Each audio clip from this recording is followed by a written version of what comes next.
150,000 pesos in just one trade sa Bitcoin. In this video, share ko sa inyo kung paano ko siya tinake at i-breakdown natin yung trade para makakuha rin kayo ng ideas kung paano nyo siya pwedeng i-apply sa next trades nyo. At the end of the video, share ko naman sa inyo kung paano kaya pwede magkaroon ng libreng funded account worth $10,000 na pwede nyong gamitin. Libre yun guys, wala kayong kailangang bayaran.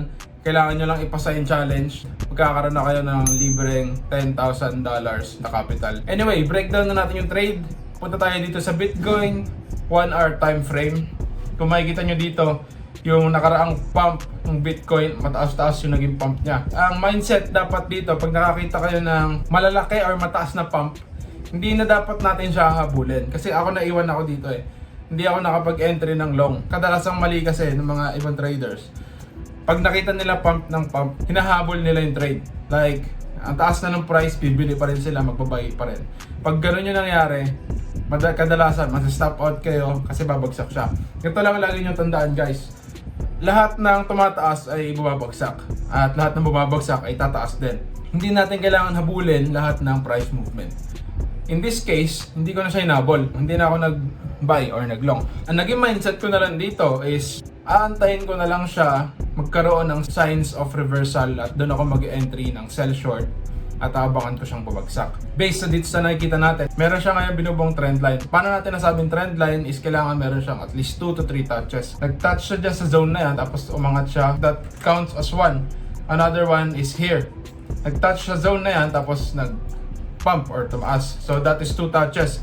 Pwede na natin yan i-assume at guhitan at i-consider yan as a trend. This is an uptrend. Ang mindset na ngayon natin dito is once the price breaks the trend, i-assume na natin na short, na babagsak siya. At anong itsura pag na-break na yung line? Pag lumagpas dyan yung price sa linya na yan, mag-close yung body ng candle dyan sa ilalim ng linya. At the same time, i-retest niya yan, magiging ganyan siya.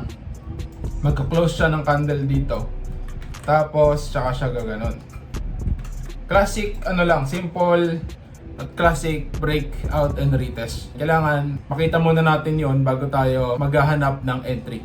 Ayun, kung makikita nyo dito guys, nagkaroon na siya ng break. Kagaya nung idea na hinahanap natin kanina. Lumagpas siya sa linya, itong candle na to. Nilagpasan niya yung linya. At the same time, bumagsak siyang ganon.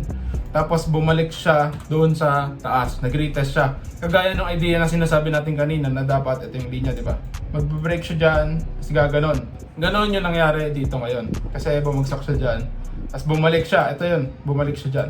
So pwede na natin ito i-consider downtrend na. Kasi binrake niya na yung uptrend, tapos nag-switch na siya into downtrend. Pwede natin gawan ng zone ngayon yung retest na ginawa niya. Lagyan natin siya ng zone para mas accurate yung pag-entryhan natin. Dun sa break, tapos touch na ginawa niya, gawa natin ng zone yun. Kung ayaw niya ng zone, pwede rin naman gawan din natin ng linya, ganyan. Para mas accurate, mas maganda na yung zone. Para mas malawak ngayon yung magiging entry point natin. Ngayon, ang idea dito sa zone guys, as long as the price is nag-i-stay dito sa zone na yan, that is your chances of entry. Let's say ang price is ginawa niya, gumanyan siya ulit, nag-touch siya ulit sa zone, pwede ka mag-entry ulit dyan. And kung ganito naman ang gagawin ng price, bumalik siya ulit sa zone, pwede ka ulit mag-entry dyan. As long as nagta-touch siya sa zone at hindi niya sinisira pataas, that is still a valid zone na pwede mong entryhan. So anong itsura pag nag-invalidate yung zone? Dapat ganito yung gagawin niya.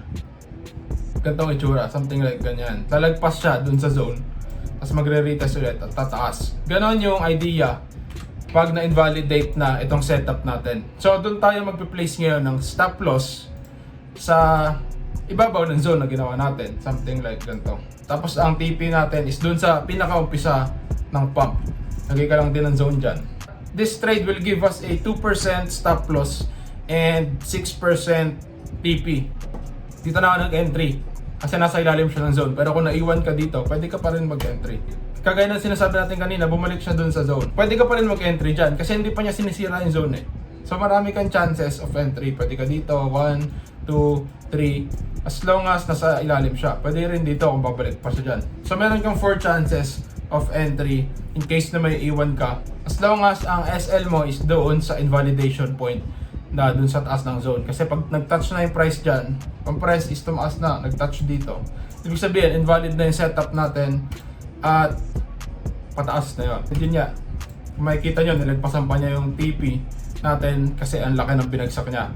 And this trade gave me a 150,000 pesos doon sa funded account ko din sa BitGet. Ganun lang kasimple. Linya lang at zones lang. Again, pwede kang kumita ng malaki. Hindi ko sinasabing kikita ka rin ng 150k. Depende sa'yo. Magkano ang i-risk mo at magkano ang margin mo. Pero yun nga, that will give you a 5 times or 5x ng pera mo in this trade alone. Pwede mo ito i-apply sa mga trades mo or samahan mo na rin ng iba pang indicators and iba pang mga strategies para mas effective siya. Ito yung strategies at concepts na tinuturo natin sa MaxDev students. This is the proven concept na proven sa akin, proven din sa 200 plus MaxDev students natin. Pwede nyo tanungin sila sa group. If you wanna learn these concepts, pwede kang mag-sign up sa MaxDev Elite program natin. Ituturo ko sa iyo lahat step by step kung paano mo maiintindihan lahat ng concepts ng price action at ng mga guhit at mga zones.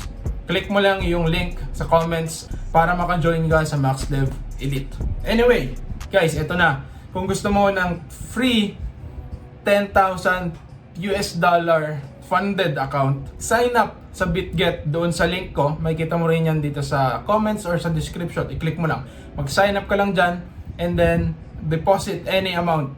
Once tapos ka na mag-deposit, isend mo sa akin yung UID mo sa PM mo sa akin, and then isesend ko sa iyo yung link doon sa BitGet Trader Pro program wherein pwede ka na mag-start ng $10,000 funded account challenge ng libre. Kasi sa iba guys, binabayaran to mga funded account sa Forex. Ang bayad sa $1,000 account is around 5 to 10k. Pero dito sa BitGet is makakuha mo siya na yung libre. You just have to sign up under my link. Madali lang yung challenge guys. Kailangan mo lang $10,000. Kailangan mo lang magkaroon ng profit na 25%, which is $2,500. Kailangan lang maging 12.5 yung 10k para maging funded ka na. Anyway, kung natuto ka or nakakuha ka ng value in this video, consider liking the video. Follow mo na rin ako kung nasa Facebook ka. Kung nasa YouTube ka, consider giving me a subscribe para una ka sa mga ganitong contents. Kung meron kang tanong, i-comment mo lang dyan below. And I'll see you in the next video.